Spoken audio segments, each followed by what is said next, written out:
الله سبحانه في كتاب المبين يا أيها الذين آمنوا اتقوا الله وكونوا مع الصادقين صراط محمد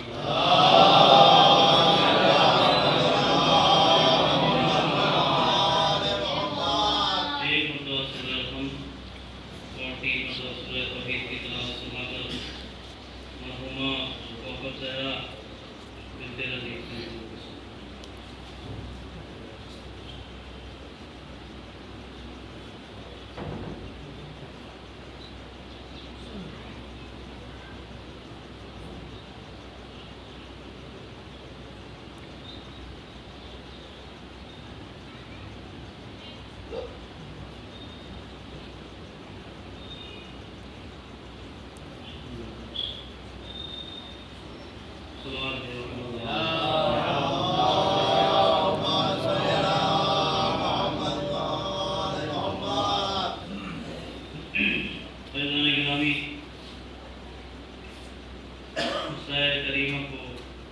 تلاوت کرنے کا شرف حاصل کیا ہے۔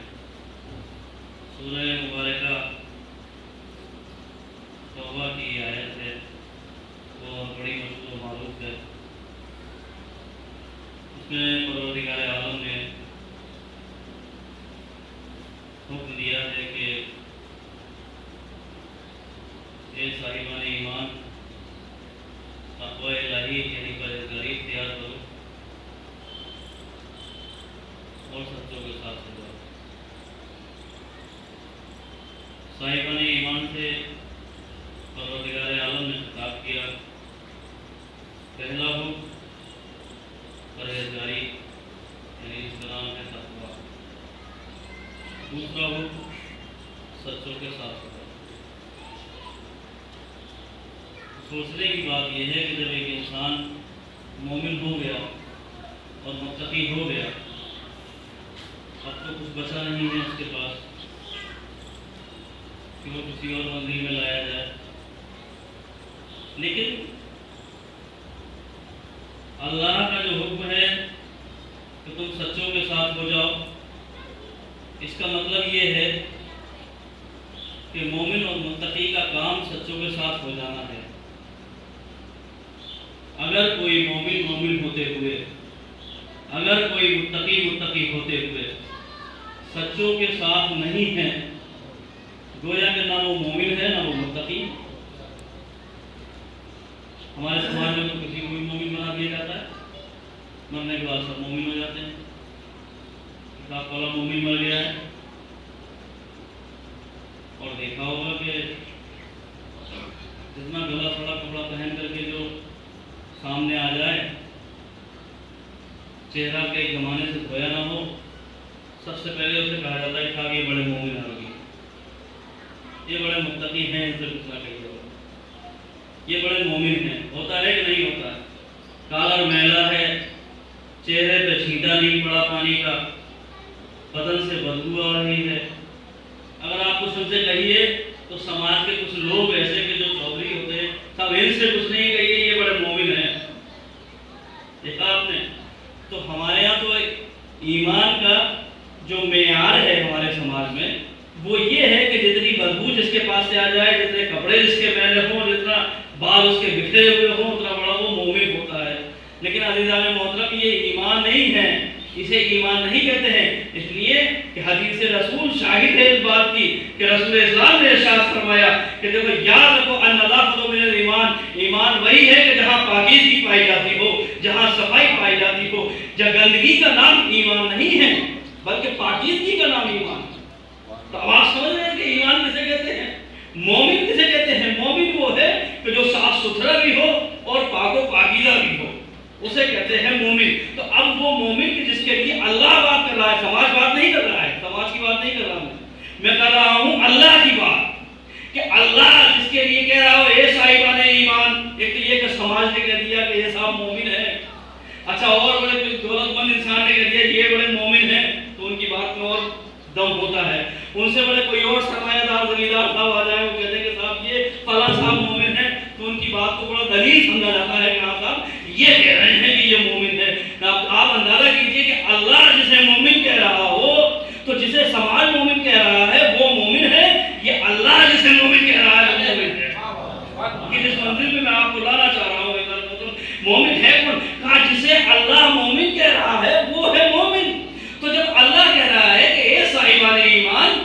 تو اس کا مطلب یہ ہو گیا کہ مومنین سے خطاب ہے، اس نے مسلمانوں سے خطاب نہیں کیا ہے، اس کا خطاب ہے مومنین سے۔ اور ہدایت کیا کی؟ تقوی الہی اختیار کرو، متقی بن جاؤ۔ تو اب یہ مومن تو ہے، متقی بن گیا، پالنے والے یہ بتا کہ اب رہ کیا گیا ہے، اب رہ کیا گیا ہے؟ کہا تمہیں معلوم نہیں ہے کہ ایمان کتنا قیمتی سرمایہ ہے، تقوی کتنا قیمتی سرمایہ ہے؟ جب کوئی قیمتی سرمایہ ہوتا ہے تو اس کی حفاظت کا بھی انتظام کیا جاتا ہے۔ قیمتی سرمایہ جب ہوتا ہے تو اس کی حفاظت کا انتظام ویسا ہی، جتنا جتنا قیمتی ہوتا چلا جائے گا اتنے زیادہ حفاظت کا انتظام کیا جائے گا، اتنی مضبوطی سے حفاظت کا انتظام کیا جائے گا۔ جو جتنا قیمتی ہو، چاہے وہ ذات ہو، چاہے وہ مال ہو، چاہے وہ دولت ہو، چاہے وہ زمین ہو، کوئی بھی چیز جتنی بھی قیمتی ہے اس کی اتنی حفاظت کی جائے گی۔ اگر یہ رضا قیمتی ہے تو میں اس کی حیثیت کے مطابق اس کی حفاظت کروں گا۔ اگر یہ مائک قیمتی ہے تو اس کی حیثیت کے مطابق حفاظت کا انتظام ہوگا۔ تو اللہ کہتا ہے تمہیں نہیں معلوم کہ ایمان کتنا قیمتی ہے، تقوی کتنا قیمتی ہے؟ یاد رکھو یہ اتنا قیمتی ہے، جب یہ اتنا قیمتی ہے کہ اللہ خود کہہ رہا ہے کہ دیکھو مومن کی قیمت بہت زیادہ ہے، متقی کی قیمت بہت زیادہ ہے، اور کسی کی قیمت نہیں ہے جیسے مومن کی اور متقی کی قیمت ہے۔ اللہ نے کہا کہ دیکھو یہ دیکھو کہ ایمان اس کے پاس ہے، تقوی اس کے پاس ہے، یعنی سارا سرمایہ اس کے پاس ہے، تو ویسے ہی حفاظت کا انتظام کرنا پڑے گا۔ اور اس کی حفاظت کا انتظام اللہ نے یہ کیا کہ دیکھو تمہیں سچوں کے ساتھ رہنا ہے۔ پتہ یہ چلا کوئی کتنا ہی بڑا مومن کیوں نہ ہو، کوئی کتنا ہی بڑا متقی کیوں نہ ہو، جب تک سچوں کے ساتھ نہیں ہوگا تب تک نہ اس کے ایمان کی قیمت ہے نہ اس کے تقوی کی قیمت ہے۔ ہم نے بڑے بڑے متقی کو دیکھا ہے، بڑے بڑے مومن کو دیکھا ہے، ہم تو عربی میں کہہ رہے ہیں نا مومن متقی، بڑے بڑے مہاتما کو، بڑے بڑے آچاریہ کو، بڑے بڑے سادھو سنت مولوی ملاؤں کو ہم نے دیکھا ہے کہ وہ ظاہر میں دیکھی بڑے تقدس پاک چہرے ہوتے ہیں، لیکن جب چہرے سے رقام الٹتی ہے تو ٹی وی چینلوں پر ایک زمانے تک آتا ہے کہ اس کے اوپر اتنے کیس ہیں، اس کے اوپر اتنے کیس ہیں۔ اس سے پہلے کیا ہوتا تھا؟ ہاتھ بھی پوجے جا رہے ہیں، پیر بھی پوجے جا رہے ہیں، پورا مجسم نے پوجا جا رہا ہے۔ تو ہم نے دیکھا کہ ان کے بڑے بڑے مومن کے ایمان کو نیلام ہوتے ہوئے دیکھا، اور بڑے بڑے متقی کے تقوی کو ہم نے نیلام ہوتے دیکھا۔ کیوں؟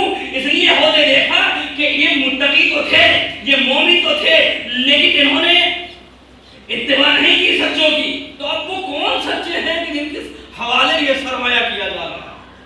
اب مسلمان ہونے کے ناطے یہ سوال ایک ذہن میں آتا ہے نہیں آتا ہے؟ میں عالم اسلام سے یہ پوچھوں کہ صاحب وہ کون ہیں، وہ کون سچے ہیں کہ جن کے لیے اللہ نے کہا کہ ان کے ساتھ ہو جاؤ؟ ساتھ کا مطلب ہوتا ہے کہ ان کی اتباع کرو، جو یہ کہیں وہ کرو، جو ان کی مرضی ہو وہ کرو۔ اسے کہتے ہیں ساتھ۔ ہم نے دیکھا ساتھ کا مطلب ہوتا ہے اطاعت کرنا، جیسا کہ رسول اسلام کی حدیث ہے کہ مثل اہل بیتی فیکم کمثل سفینۃ نوح، میرے اہل بیت کی مثال تمہارے درمیان ایسے ہے جیسے نوح کی کشتی، من رکبہ، جو اس میں سوار ہو گیا وہ نجات پا لی، اور جو اس میں سوار نہیں ہوا تو آپ نے دیکھا ان کا نتیجہ کیا ہوا؟ چاہے وہ نبی کا بیٹا ہی کیوں نہ ہو لیکن غرق ہو گیا، وہ غرق ہو گیا، چاہے نبی کا بیٹا ہی کیوں نہ ہو۔ نبی بلاتا رہے اور نبی یہ کہے پالنے والے یہ میرا بیٹا ہے، پروردگار عالم کی طرف سے آواز آ رہی ہے کہ اے نوح یہ تمہارے اہل سے نہیں ہے، یہ تمہارے اہل سے نہیں ہے، یہ تو کافرین میں سے ہے۔ یعنی نبی کا بیٹا کافرین میں سے ہو گیا۔ بھائی کیوں ہو گیا؟ کہا کہ اس نے نبی کی اتباع نہیں کری ہے، اس نے کشتی کی اتباع نہیں کری ہے۔ تو معلوم یہ ہوا کہ جو کشتی نجات کی اتباع نہیں کرے گا، اس میں سوار نہیں ہوگا، تو نبی کا بیٹا ہی کیوں نہ ہو، نبی کے رشتہ دار ہی کیوں نہ ہوگا، ہو جائے گا، لیکن اس کی اتباع کرنی پڑے گی۔ تو سوار ہونے کا مطلب کیا ہے؟ من رکبہ، جو اس میں سوار ہو گیا اس نے نجات پالی۔ سوار کا مطلب کیا ہے؟ کہ جس نے اتباع کری۔ جب انسان سوار ہوتا ہے، کشتی میں سوار ہوتا ہے، کسی بس میں سوار ہوتا ہے، ٹرین میں سوار ہوتا ہے، تو اس کی اتباع ہی تو کرتا ہے۔ جیسے جیسے ٹرین لے کر کے جا رہی ہے ویسے ویسے جانا پڑتا ہے، جہاں جہاں اسے رکنا ہے وہاں آپ کو بھی رکنا ہے۔ ایسا نہیں ہے کہ آپ اترنے کے بعد ڈرائیور سے لڑنے لگے